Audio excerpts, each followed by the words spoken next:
اعوذ باللہ من الشیطان الرجیم بسم اللہ الرحمن الرحیم رب اشرح لی صدری ویسر لی امری واحلل عقدۃ من لسانی یفقہوا قولی رب یسر ولا تعسر وتمم بالخیر آمین یا رب العالمین۔ الحرف و انواعہ سیریز کے 7ویں لیکچر میں آپ کی خدمت میں حاضر ہوں، اور آج کے لیکچر میں ہم جس حرف جر کو تفصیل سے پڑھیں گے وہ ہے لام۔ ایک لام آپ جانتے ہیں لام تعریف ہے، جو کسی نکرہ اسم کو معرفہ بنانے کے لیے استعمال ہوتا ہے۔ یہ لام حرف جر لام ہے، کیونکہ ہم حروف جارہ کی بحث کر رہے ہیں۔ اسکرین پہ آپ لکھا ہوا دیکھ رہے ہیں اللام، اور پھر لام بھی آپ کو نظر آ رہا ہے، اور اس پہ 2 حرکتیں آپ کو نظر آ رہی ہیں، زبر بھی نظر آ رہی ہے اور زیر بھی نظر آ رہی ہے۔ تو آپ نے لسان القرآن کورس میں پڑھا ہوا ہے کہ لام جارہ جب ضمائر کے ساتھ استعمال ہوتا ہے تو اس پر زبر آتی ہے، سوائے یائے متکلم کے۔ لام جارہ پہ 2 حرکتیں ہم نے لسان القرآن کورس میں پڑھی تھی،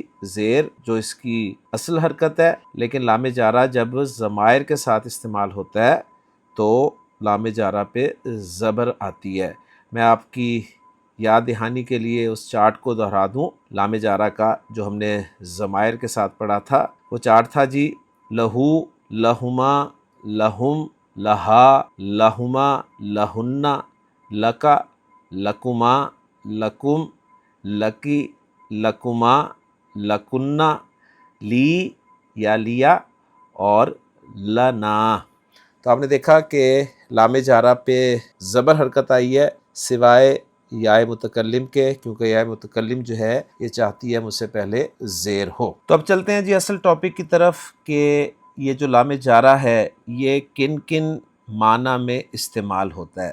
بڑی کتابوں میں لام جارہ کے کم از کم 14 سے 15 معنی جو ہیں وہ لکھے جاتے ہیں، لیکن ہم اپنے اس لیکچر میں قرآن مجید میں لام جارہ جن جن معنی میں استعمال ہوا ہے وہ پڑھیں گے اور وہ معنی تقریباً 12 ہیں۔ تو انشاءاللہ تعالیٰ اس لیکچر میں ہم لام جارہ کے 12 معانی پڑھیں گے انشاءاللہ تعالیٰ۔ تو پہلے معنی اس کے لکھے ہوئے الملک، یعنی یہ ملکیت کے لیے استعمال ہوتا ہے۔ نوٹ کر لیجئے کہ جب لام جارہ ملکیت کو بیان کرتا ہے تو یہ لام 2 ذاتوں کے درمیان واقع ہوتا ہے، اور جس ذات پر یہ داخل ہوتا ہے وہ ذات مالک ہوتی ہے۔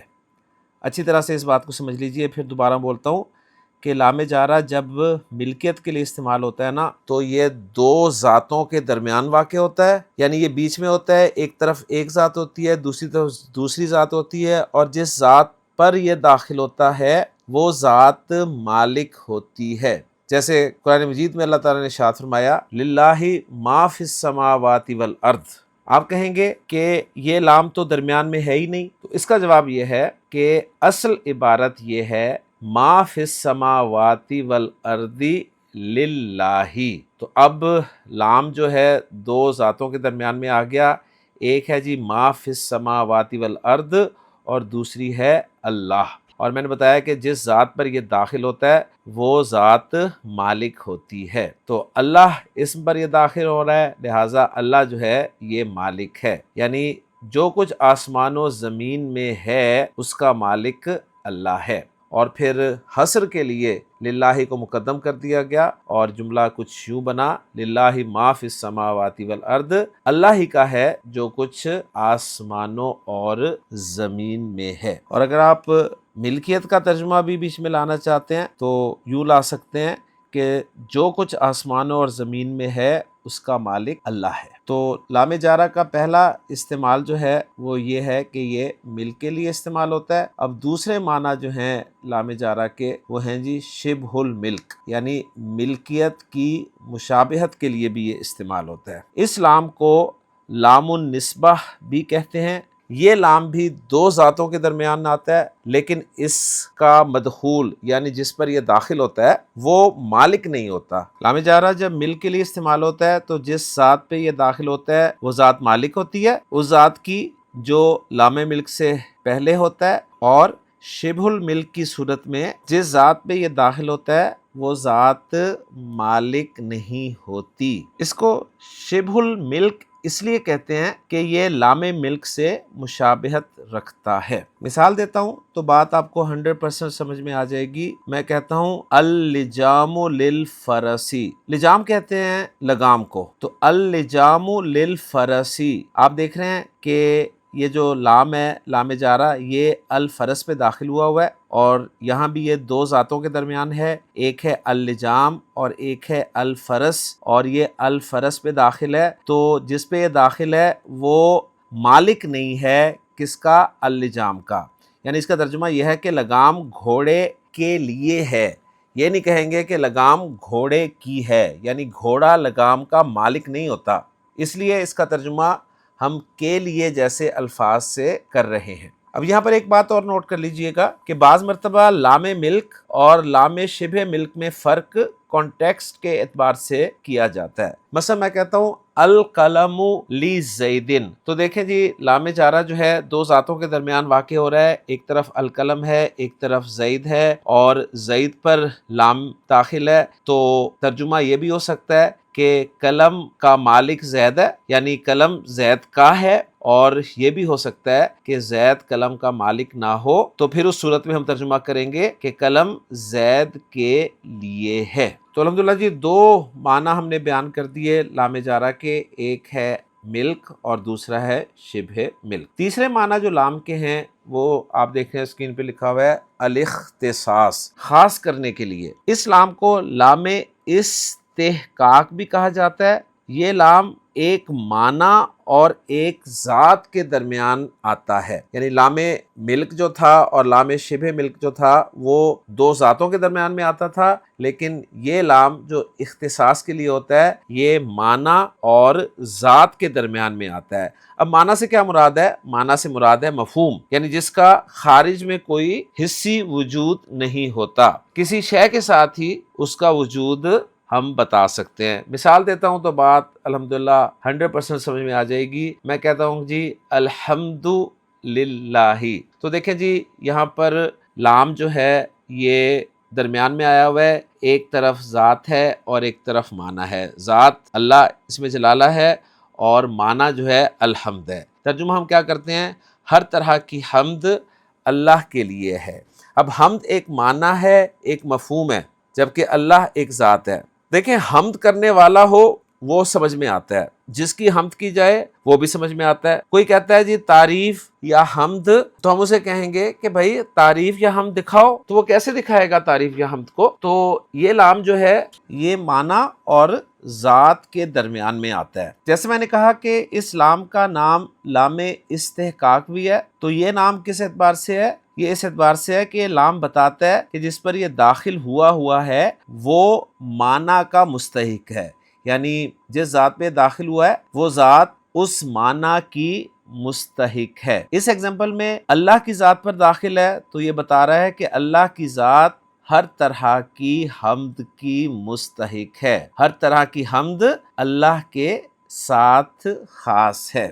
اسی طرح ایک اور ایگزامپل دیتا ہوں آپ کو میں، عربی زبان میں کہا جاتا ہے النجاح للمجتہدین۔ دیکھیں ترجمہ آپ بڑی آسانی سے اس کا کر سکتے ہیں کہ کامیابی محنت کرنے والوں کے لیے ہے، یعنی کامیابی جو ہے یہ محنت کرنے والوں کے ساتھ خاص ہے، یعنی محنت کرنے والے کامیابی کے مستحق ہے۔ تو امید ہے آپ کو لام اختصاص بھی سمجھ آ گیا ہوگا۔ اب یہ ایک ہی لام ہے جی لام جارہ، جس کے کئی معنی ہم پڑھ رہے ہیں، تو 3 معنی ہم پڑھ چکے ہیں۔ لام جارہ کے جو چوتھے معنی ہیں وہ ہیں التعلیل والسببیۃ، یعنی یہ وجہ اور سبب بتانے کے لیے استعمال ہوتا ہے۔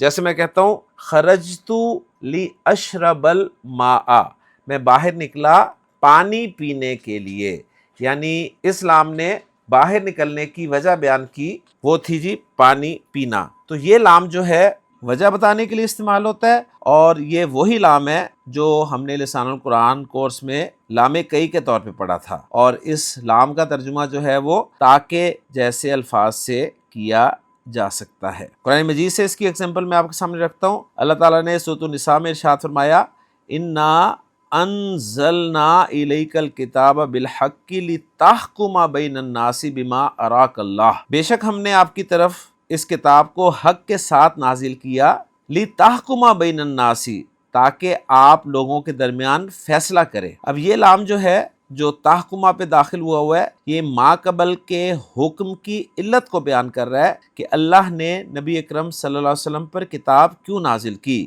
یعنی نزول کتاب کا سبب کیا ہے، وجہ کیا ہے۔ تو لام کے چوتھے معنی ہمارے سامنے آئے، التعلیل والسببیہ۔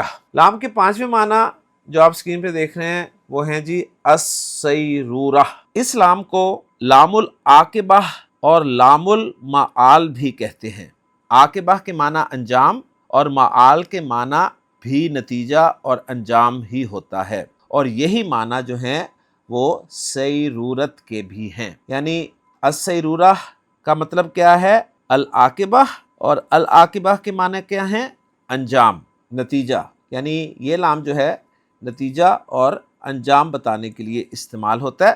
یہ لام بتاتا ہے کہ اس کا ما بعد ما قبل کے لیے نتیجہ اور انجام ہے، یعنی ما بعد ما قبل کا نتیجہ ہے۔ ایگزامپل دیتا ہوں تو بات سمجھ میں آ جائے گی۔ جیسے ایگزامپل آپ اسکرین پہ لکھی دیکھ رہے ہیں، اصل کافر ربہ لیہلک، کافر نے اپنے رب کی نافرمانی کی، لیہلک، جس کا انجام یہ ہوا کہ وہ ہلاک ہو گیا۔ اب یہاں پر لام جو ہے یہ وجہ بتانے کے لیے استعمال نہیں ہوا کہ کافر نے اپنے رب کی نافرمانی کی تاکہ وہ ہلاک ہو جائے، ایسا نہیں ہے۔ یہ لام کافر کے اپنے رب کی نافرمانی کرنے کا انجام بتا رہا ہے۔ لام تعلیل اور لام عاقبہ میں فرق اچھی طرح سے سمجھ لیں۔ لام تعلیل میں ما قبل ما بعد کی وجہ سے ہوتا ہے، اور ما بعد ما قبل کی علت ہوتا ہے۔ یعنی لام تعلیل سے پہلے جو عمل ہوتا ہے وہ ما بعد ہی کے لیے ہوتا ہے۔ مثال دیتا ہوں، جیسے میں کہتا ہوں اجتہد لانجح، میں محنت کر رہا ہوں تاکہ کامیاب ہو جاؤں، یعنی میرا محنت کرنا میری کامیابی کے لیے ہے، یعنی میں محنت ما بعد کے لیے ہی تو کر رہا ہوں، کامیاب ہونا محنت کرنے کی علت ہے۔ جبکہ لام سیرورہ جو ہے اس میں ما بعد صرف ما قبل کا نتیجہ ہوتا ہے، ما قبل ما بعد کے لیے نہیں ہوتا۔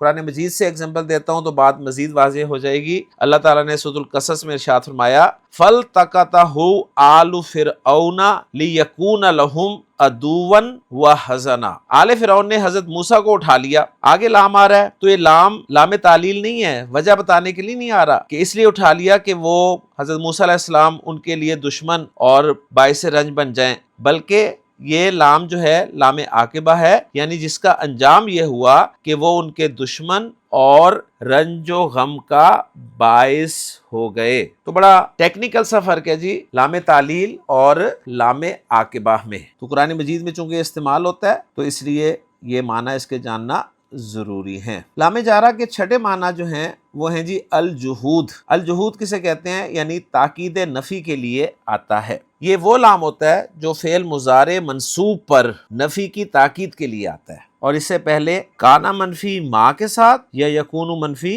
لم کے ساتھ ہوتا ہے۔ جیسے اللہ تعالیٰ نے قرآن مجید میں ارشاد فرمایا، وما کان اللہ لیعذبہم وانت فیہم، تو یہاں پر دیکھیں لیعذبہ، آپ دیکھ رہے ہیں یہ لام الجہود ہے جو فعل مضارع منصوب پر استعمال ہوا ہے، یعنی یعذبو تھا، یہ اصل میں یعذبہ ہو گیا، یعنی پیش زبر کے ساتھ تبدیل ہو گیا، اور ما قبل جو ہے کانا منفی ہے ما کے ساتھ، اور اس کا ترجمہ ہم زوردار انداز میں کریں گے، اور ہرگز اللہ انہیں عذاب دینے والا نہیں ہے۔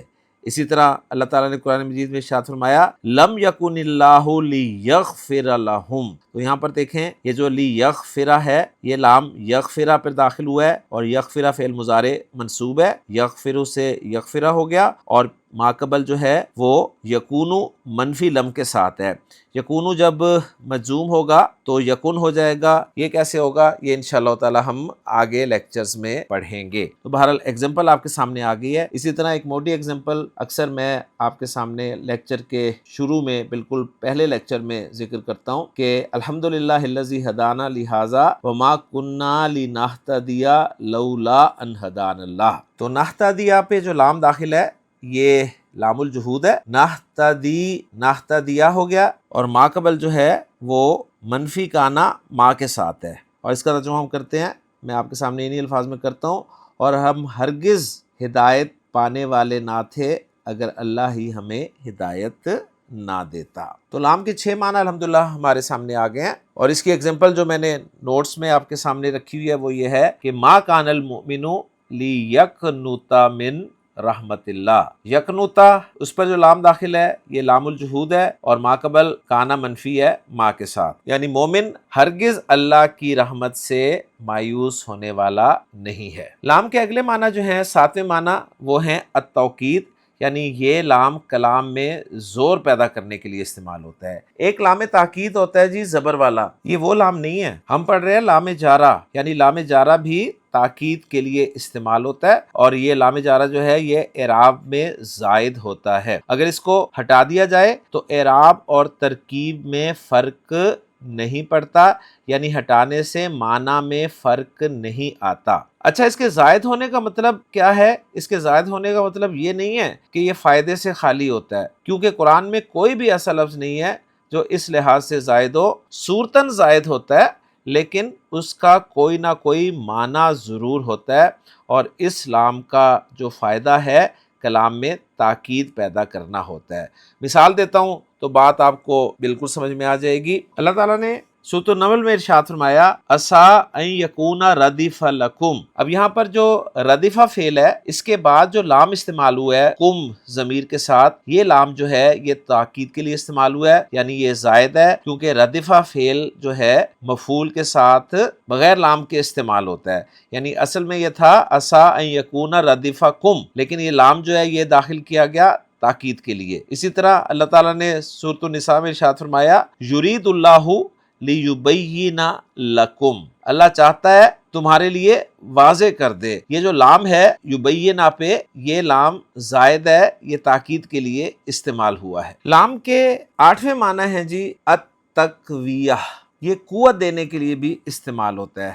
تقویہ کے معنی ہے قوت دینا. یہ لام بھی زائد ہوتا ہے اور اسے اس عامل کو قوت دینے کے لیے لایا جاتا ہے جو مؤخر ہونے کی وجہ سے یا غیر فعل ہونے کی وجہ سے کمزور ہو. اب یہ جملہ جو میں نے بولا ہے اس کو ذرا آپ نے تسلی سے سمجھنا ہے. میں نے کہا ہے کہ اسے اس عامل کو قوت دینے کے لیے لایا جاتا ہے. یہ عامل کون ہے؟ یہ عامل وہی ہے جی جو اسم یا فعل میں عمل کرتا ہے. اسم یا فعل میں عمل کرتا ہے اس سے کیا مراد ہے؟ دیکھیں، ایک ہے حروف جارہ اور ایک ہے اسم. حروف جارہ جب اسم سے پہلے آتے ہیں تو اسم کو مجرور کر دیتے ہیں، تو حروف جارہ کو کہا جاتا ہے کہ یہ عامل ہے، اور جو اسم مجرور ہوتا ہے انہیں کہا جاتا ہے معمول. تو یہ ٹرمینالوجی جو ہے یہ نحو کی کتابوں میں، گرامر کی کتابوں میں آپ کو کثرت سے ملتی ہے. یعنی ایک ہوتا ہے عامل اور ایک ہوتا ہے معمول. جیسے انا و اخواتها جو ہیں، یعنی انا اور اس کی فیملی جو ہے وہ عامل ہیں، اور ان کا معمول جو ہے وہ جملہ اسمیہ کا مبتدا ہے، کیونکہ اسے ہی وہ منسوب کرتے ہیں. اسی طرح فعل بھی عامل ہوتا ہے. فعل کس پر عمل کرتا ہے؟ فعل فاعل پر عمل کرتا ہے، فعل مفعول پر عمل کرتا ہے. فعل جب فاعل پر عمل کرتا ہے تو فاعل مرفوع ہو جاتا ہے، اور فعل جب مفعول پر عمل کرتا ہے تو مفعول منصوب ہو جاتا ہے. یعنی فاعل کے مرفوع ہونے کی وجہ گرامر والے کہتے ہیں کہ وہ فعل ہے، یعنی فعل عامل ہے اور فاعل جو ہے وہ معمول ہے. اسی طرح فعل عامل ہے اور مفعول جو ہے وہ معمول ہے. یعنی گرامر والے کہتے ہیں کہ فاعل کو مرفوع کس نے کیا؟ تو کہتے ہیں جی فعل نے مرفوع کیا، تو فعل عامل ہوا اور فاعل معمول ہوا. مفعول کو منصوب کس نے کیا؟ وہ کہتے ہیں فعل نے کیا، تو فعل عامل ہوا اور مفعول جو ہے وہ معمول ہوا. تو امید کرتا ہوں کہ اب آپ کو یہ جملہ سمجھ میں آ گیا ہوگا کہ اسے اس عامل کو قوت دینے کے لیے لایا جاتا ہے جو مؤخر ہونے کی وجہ سے یا غیر فعل ہونے کی وجہ سے کمزور ہو. اب یہ جو بات ہے کہ مؤخر ہونے کی وجہ سے یا غیر فعل ہونے کی وجہ سے کمزور ہو، اس کا کیا مطلب ہے؟ دیکھیں کچھ عامل ایسے ہوتے ہیں جب وہ اپنے مقام پر ہوتے ہیں تو ان میں بڑی طاقت اور قوت ہوتی ہے، لیکن جب ان کے معمول کو مقدم کر دیا جائے تو وہ کمزور ہو جاتے ہیں۔ ایسے کمزور عاملوں کو قوت دینے کے لیے جو لام لایا جاتا ہے اسے لام التقویہ کہتے ہیں۔ مثال دیتا ہوں تو بات کلیئر ہو جائے گی۔ سورہ یوسف میں اللہ تعالیٰ نے ارشاد فرمایا کہ بادشاہ نے جب خواب دیکھا تھا تو اس نے درباریوں سے کہا کہ تم مجھے اس خواب کی تعبیر بتاؤ، ان کنتم للرؤیا تعبرون۔ اب یہاں پر نوٹ کریں تابورونا فعل ہے اور یہ عامل ہے، یہ مؤخر ہو گیا، یعنی اس کا معمول جو ہے وہ الرؤیا ہے، الرؤیا کو مقدم کر دیا تو اب یہ فعل جو ہے یہ عامل کمزور ہو گیا، تو اس کو تقویت دینے کے لیے اس کے مفعول پر لام جو ہے لگایا گیا ہے، یہ لام لام التقویہ کہلاتا ہے۔ اسی طرح قرآن مجید میں اللہ تعالیٰ نے ارشاد فرمایا ان ربک فعال لما یرید۔ اب یہاں پر فعال اسم استعمال ہوا ہے اور یہ اسم مبالغہ ہے، اور اس کے بعد جو لام لگا ہوا ہے یہ لام التقویہ ہے، اس لیے کہ یہ ما یرید پر داخل ہے اور ما یرید اس کا معمول ہے، مفعول ہے۔ اب فعال جو ہے اسم المبالغہ یہ غیر فعل ہے، یعنی یہ فعل نہیں ہے، تو اس کو قوت دینے کے لیے، اس کو تقویت دینے کے لیے اس کے معمول یعنی اس کے مفعول پر یہ لام لگایا گیا ہے، یہ لام التقویہ ہے۔ قرآن مجید سے ایک ایگزامپل آپ کے سامنے اور رکھتا ہوں تو یہ بات آپ کو 100% سمجھ میں آ جائے گی۔ اللہ تعالیٰ نے قرآن مجید میں ارشاد فرمایا کہ ان اللہ یفعل ما یرید، تو دیکھیں یفعل فعل ہے اور اس فعل کا جو مفعول ہے وہ ہے ما یرید، تو یہاں پر دیکھیں ما یرید پہ لام التقویہ داخل نہیں کیا گیا، اس لیے کہ فعل جو ہے وہ ایک قوی عامل ہے جبکہ اسم جو ہے وہ ایک ضعیف عامل ہے، تو جہاں اسم آیا اس کے بالکل ایکولنٹ آیت میں دیکھیں ان ربا کا فعال لما یرید، تو اصل میں یہ ہونا چاہیے تھا ان ربا کا فعال ما یرید، لیکن وہ ما یرید پہ جو لام لگا ہوا ہے یہ لام التقویہ ہے۔ اسی طرح آپ کو ایک ایگزامپل دیتا ہوں کہ لا یرید اللہ ان یظلم العالمین، تو یظلم فعل ہے جس کا مفعول جو ہے معمول جو ہے وہ ہے العالمین، تو یظلم فعل کے لیے لام استعمال نہیں کیا گیا، لیکن قرآن مجید میں دوسرے مقام پہ اللہ تعالیٰ نے ارشاد فرمایا وَمَا اللَّهُ يُرِيدُ ظُلْمًا لِلْعَالَمِينَ، تو اب ظلمن استعمال ہوا ہے جو کہ فعل نہیں ہے، مصدر ہے، اور اس کا جو معمول ہے وہ العالمینہ ہے، یعنی اس مصدر نے اس کو منصوب کیا ہے، تو اس معمول پر تقویت دینے کے لیے لام جو ہے وہ داخل کیا گیا ہے۔ تو یہ بڑا ٹیکنیکل سا تھا جی، لیکن امید کرتا ہوں کہ بات آپ کو الحمدللہ سمجھ آ گئی ہوگی۔ تو لام کے 8 معنی الحمدللہ ہم نے مکمل کر لیے۔ اب دیکھتے ہیں جی لام کے 9 معنی، اور وہ جیسا کہ آپ سکرین پہ دیکھ رہے ہیں کہ یہ انتہاء الغایہ کے لیے بھی استعمال ہوتا ہے، یعنی الہ کے معنی میں استعمال ہوتا ہے، جیسے قرآن مجید میں اللہ تعالیٰ نے ارشاد فرمایا کل یجری لی اجل مسمى، یعنی ہر ایک میعاد معین تک گردش کر رہا ہے، تو یہاں پر لی اجل مسمن جو ہے یہ الا اجل مسمن کے معنی میں ہے، کیونکہ بالکل اسی طرح کے الفاظ آپ کو سورہ لقمان میں ملیں گے۔ اللہ تعالیٰ نے فرمایا کل یجری الا اجل مسمى، تو لام کے ایک معنی ہے جی انتہاء الغایہ، یعنی یہ وہ لام ہے جو الہ کے معنی میں استعمال ہوتا ہے، یعنی کسی شے کی آخری حد کو بیان کرنے کے لیے آتا ہے۔ لام کے 10ویں معنی ہے جی الاستعلاء، یعنی وہ لام جو الا کے معنی میں استعمال ہو۔ اب یہ استعلاء جو ہے یا تو حقیقی ہوتا ہے، جیسے قرآن مجید میں اللہ تعالیٰ نے ارشاد فرمایا کہ یخرون للاذقان سجدا، وہ گر جاتے ہیں تھوڑیوں پر، یعنی تھوڑیوں کے بل پر سجدہ کرتے ہوئے، تو للاذقان کا مطلب ہے علی الاذقان، اذقان تھوڑیوں کے لیے لفظ استعمال ہوتا ہے، تو یہاں پر لام جو ہے یہ الا کے معنی میں استعمال ہوا ہے، یعنی علی الاذقان۔ تو جیسا کہ میں کہہ رہا تھا کہ یہ استعلاء جو ہے یا تو حقیقی ہوگا یا پھر مجازی ہوگا۔ مجازن کس طرح ہوگا؟ جیسے قرآن مجید میں اللہ تعالیٰ نے فرمایا ان اسأتم فلہا، یعنی اگر تم برائی کرو گے تو اس کا وبال تم پر ہی ہوگا، یعنی فلاحہ سے مراد ہے فعلیہا، یعنی یہاں پر لہا کا ترجمہ جو ہے ہم علیہا کے طور پر کریں گے۔ تو لام کے 10ویں معنی تھے جی الاستعلاء، امید ہے یہ بھی آپ کو سمجھ میں آ گئے ہوں گے۔ لام کے 11ویں معنی جو ہیں وہ آپ دیکھ رہے ہیں اسکرین پہ، وہ لکھا ہوا ہے جی الوقت، اسے لام وقت اور لام تاریخ کہتے ہیں جی. کیوں؟ اس لیے کہ یہ لام وقت اور تاریخ کو بیان کرتا ہے. عربی زبان میں کہا جاتا ہے حاضل غلام لسنتن، یہ لڑکا 1 سال کا ہے، یعنی مرت علیہ سنتن، اس پر 1 سال گزر گیا ہے. جب لام کا استعمال مطلقاً ہو اور کوئی کرینہ نہ ہو تو اس سے مراد وقت حاضر ہوگا. یعنی اب یہاں پر یہ بتایا جا رہا ہے، تاریخ کا ذکر تو قرآن مجید میں نہیں ہے، وقت کے حوالے سے چونکہ ایگزامپل موجود ہے تو اس لیے میں آپ کے سامنے اس لام کے استعمال کو رکھ رہا ہوں. تو اس اچھی طرح سے نوٹ کر لیجئے کہ جب لام کا استعمال مطلقاً ہو اور کوئی کرینہ نہ ہو تو اس سے مراد وقت حاضر ہوگا، اور کرینہ ہو تو ماضی یا مستقبل کا پتہ دے گا، یعنی قبل یا بعد کے معنی میں ہوگا. قرآن مجید میں اس کی ایگزامپل ہے، اللہ تعالیٰ نے فرمایا اقم الصلاۃ لدلوک الشمسی، یعنی لدلوک الشمسی، دلوک پر یہ داخل ہوا ہے اور کن معنی میں استعمال ہو رہا ہے؟ بعد کے معنی میں استعمال ہو رہا ہے، یعنی اقم الصلاۃ بعد دلوکہا، یعنی سورج کے ڈھلنے کے بعد. تو لام جو ہے یہاں پر وقت بیان کرنے کے لیے استعمال ہوا ہے، اور میں نے بتا دیا ہے کہ لام کا استعمال اگر مطلقاً ہو، کوئی کرینہ نہ ہو تو اس سے مراد وقت حاضر ہوتا ہے، اور اگر کرینہ ہو تو ماضی یا مستقبل کا پتہ دیتا ہے. ماضی کے لیے قبل کا لفظ استعمال کریں گے اور مستقبل کے لیے بعد کا لفظ استعمال کریں گے. تو 11 معنی ہو گئے جی لام کے. الحمدللہ لام کے 12ویں اور آخری معنی وہ ہیں جی کہ یہ فی کے معنی میں بھی استعمال ہوتا ہے، اور اس کے لیے قرآن مجید میں اللہ تعالیٰ نے جو فرمایا وہ ایگزامپل آپ کے سامنے رکھ رہا ہوں. اللہ تعالیٰ فرما رہے ہیں وَنَضَعُ الْمَوَازِينَ الْقِسْطَ لِيَوْمِ الْقِيَامَةِ، سورۃ الانبیاء کی آیت ہے کہ ہم قیامت کے دن انصاف کی ترازو کھڑی کریں گے. وَنَضَعُ الْمَوَازِينَ الْقِسْطَ لیوم القیامہ، یعنی قیامت کے دن، یعنی لیوم القیامہ سے مراد ہے فی یوم القیامہ، یعنی قیامت کے دن میں. تو لیوم القیامہ کا مطلب ہے فی یوم القیامہ. تو لام کا 12واں اور آخری استعمال جو ہم نے پڑھنا تھا وہ ہے جی کہ یہ فی کے معنی میں استعمال ہوتا ہے. تو جیسے میں نے کہا کہ بڑی کتابوں میں لام کے کئی معنی لکھے گئے ہیں، 15 تک معنی جو ہیں وہ ذکر کیے گئے ہیں، لیکن قرآن مجید میں جن جن معنی کے لیے لام استعمال ہوا ہے وہ میں نے آپ کے سامنے تفصیل سے ذکر کر دیا ہے. تو یہ لیکچر بہت ہی اہم ہونے والا ہے آپ کے لیے. امید ہے آپ اس کو بار بار سنیں گے تو جا کے آپ کو لام کے یہ تمام استعمالات جو ہیں وہ سمجھ آ جائیں گے.